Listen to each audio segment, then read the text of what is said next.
Bismillahirrahmanirrahim. Assalamualaikum warahmatullahi wabarakatuh dan selamat sore. Sore ini kita akan bersama-sama melihat bagaimana sebenarnya moderasi beragama itu. Banyak yang salah paham soal toleransi. Ada yang bilang toleran berarti harus ikut merayakan semua agama. Ada yang bilang toleran itu lemah, tidak teguh pendirian. Baiklah, hari ini kita luruskan bersama-sama.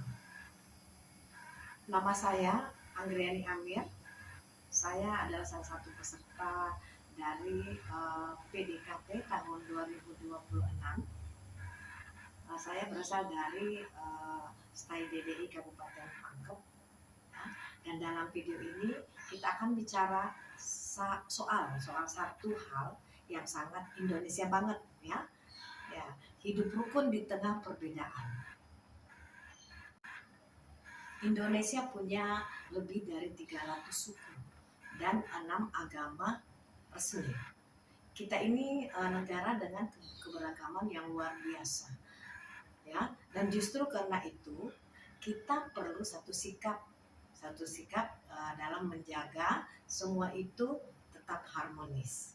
Sikap itu namanya moderasi beragama, ya, yang dari awal kita sudah sebutkan sama-sama. Tetapi sebelum kita bicara lebih jauh, ya, saya mau bertanya dulu, apa yang kamu bayangkan waktu dengar kata itu, moderasi beragama? Orang yang tidak punya pendirian ataukah orang yang mencampur adukan agama? Nah, itu yang perlu kita ketahui. Kalau itu yang kamu pikirkan, ya, kami tidak sendirian, ya. Kamu tidak sendirian kalau itu kamu pikirkan. Dan mungkin itulah yang perlu kita bahas hari ini. Sekarang mari kita lanjut lagi ke definisi sederhana dari moderasi beragama itu sendiri.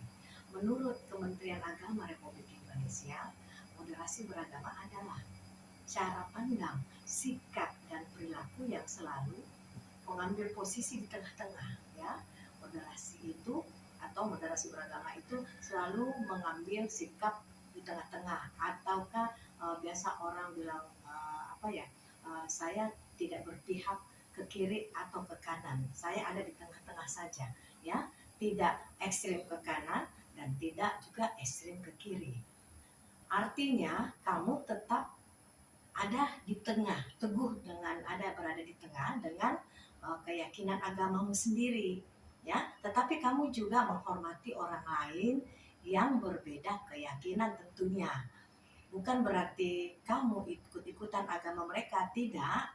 Bukan juga berarti bahwa kamu setuju dengan semua yang mereka percaya. Tapi kamu menghormati hak mereka untuk beribadah. Baik, kita lanjut ya. Jadi ada 3 kesalahpahaman yang sering kita dengar bersama-sama soal moderasi beragama. Yang pertama tentunya sinkretisme. Sinkretisme itu adalah juga sama pengertiannya dengan moderasi. Itu mencampur adukan ajaran agama. Jadi moderasi itu soal sikap sosial, ya, bagaimana kamu bersikap terhadap orang yang yang berbeda. Kalau kita berbeda, bagaimana kita bersikap dengan orang yang berbeda. Kita tetap sholat 5 waktu, ya, sesuai agama kita tetap sholat 5 waktu. Mereka juga tetap ke gereja setiap minggu, ya. Jadi mereka juga sembahyang, kita kan sholat, ya. Jadi mereka tetap sembahyang ke gereja setiap minggu.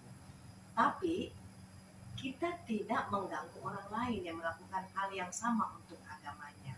Ya, jadi seperti itu, ya. Jadi itulah sebenarnya kesalahpahaman yang sering terjadi. Kesalahpahaman yang kedua adalah tidak punya pendirian, ya.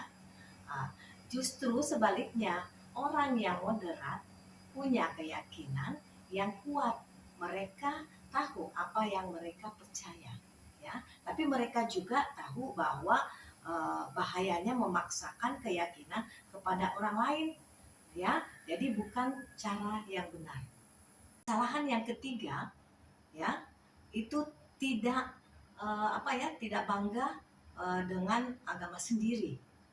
Biasanya seperti itu. Ada orang yang tidak bangga dengan agama sendirinya. Dia mengatakan dirinya Islam, dirinya Kristen, tapi dia tidak bangga mempunyai agama sendiri. Itu salah besar, ya. Itu sebenarnya salah besar.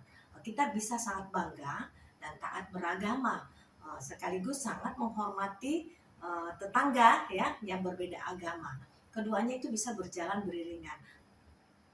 Ada satu pertanyaan, mengapa Indonesia sangat butuh moderasi beragama ini? Jawabannya, ya, Indonesia itu bukan negara agama, ya. Kita ini bukan negara agama, karena dari awal tadi kita sampaikan bahwa ada 6 agama yang resmi di Indonesia, ya. Tapi juga bukan negara sekuler, ya. Kita adalah negara yang menempatkan ketuhanan sebagai sila pertama, dan itu berlaku untuk semua agama yang diakui di Indonesia, ya.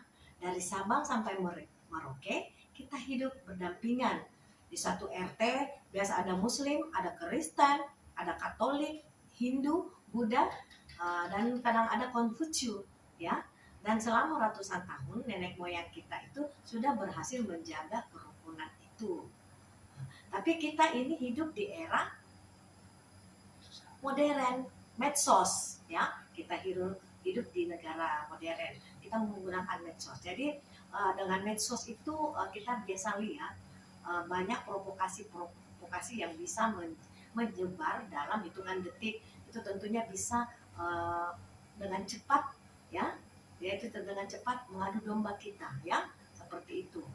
Jadi narasi yang memecah belah, ya, itu viral lebih cepat daripada berita baiknya. Jadi kita sebenarnya harus hati-hati dengan adanya provokasi yang menyebar lewat medsos, ya, seperti sekarang ini. Jadi disinilah sebenarnya moderasi beragama menjadi semakin penting, ya. Makanya Indonesia sangat butuh ini karena kita beragam agama, ya, dan suku tentunya. Bukan hanya untuk tokoh agama sebenarnya hal ini, ya, tetapi juga untuk kita semua. Baik, untuk lebih jelasnya apa yang saya sampaikan dari awal tadi, ya, mungkin bagus atau saya berikan contoh kecil saja, ya, yang mungkin pernah kita alami juga bersama-sama. Contoh pertama itu seperti ini. Sebagai umat Islam, ya, waktu bulan Ramadan itu tentunya yang non Muslim itu menghindar makan di depan kita, ya, saat siang hari, saat kita berpuasa atau siang hari. Tidak ada yang minta orang-orang Kristen itu tidak meminta, orang Islam tidak meminta, orang Muslim tidak meminta supaya orang Kristen itu tidak makan di siang hari. Tapi dia melakukannya. Kenapa? Karena mereka juga menghormati itu moderasi. Jadi karena mereka juga menghormati itu, ya, mereka juga menganut moderasi beragama itu. Contoh kedua, bisa kita lihat bahwa saat Natal, waktu Natal itu ya, kita ikut membantu tetangga pasang lampu di depan rumah mereka, ya, karena biasanya pada saat Natal itu mereka senang juga terang, ya, karena mereka kan juga punya pohon terang, jadi di luar rumah juga mereka terang. Jadi bukannya kita itu merayakan Natalnya, tidak. Kita umat Islam itu bukan merayakan Natalnya, ya, tapi karena kita merasa mereka butuh bantuan sebagai manusia, sebagai kita bertetangga, ya, siapa lagi yang membantu kita kalau bukan tetangga kita, seperti itu kan. Dan kita peduli sebagai sesama manusia dengan tetangga kita. Itu juga adalah salah satu bentuk moderasi beragama, ya. Contoh ketiga, ada berita soal konflik agama, ya, di kota lain yang disebarkan di grup WA misalnya. Kita baca dulu, ya, cari tahu kebenarannya, dan memilih untuk tidak untuk tidak meneruskannya, karena isinya kan bisa-bisa saja provokatif ataukah hoax ya. Nah, itu juga adalah namanya moderasi digital ya, seperti itu. Jadi moderasi itu bukan teori besar. Moderasi adalah keputusan-keputusan kecil yang kita buat setiap hari ya, seperti itu. Uh, Baiklah, setelah penjelasan tadi dari awal, saya cuma ingin di bagian penutup ini ya, saya ingin menutupnya.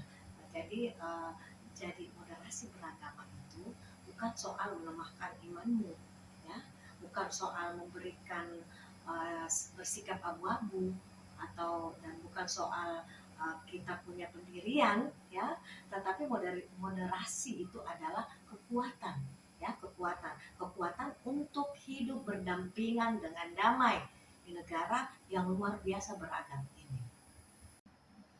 Di episode berikutnya nanti kita akan bicara lebih banyak tentang kisah nyata ya, rukun di hari raya, tentang bahaya hoaks sara tentunya, dan tentang apa yang bisa kamu lakukan atau kita lakukan mulai hari ini.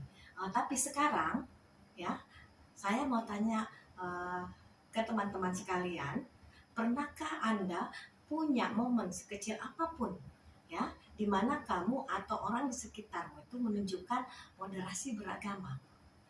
Nah, ya, boleh diceritakan di kolom komentar, nanti saya akan baca semuanya ya. Baik, apa nanti yang kalian sampaikan, saya tunggu di chat ya, di kolom komentar nanti. Kalau video ini bermanfaat, silahkan share ya ke satu orang yang kamu pikir perlu menontonnya, dan jangan lupa share ya, subscribe supaya kamu tidak ketinggalan episode berikutnya. Sampai jumpa minggu depan pada episode yang moderasi beragama yang lainnya. Billahi taufiq wa hidayah. Assalamualaikum warahmatullahi wabarakatuh.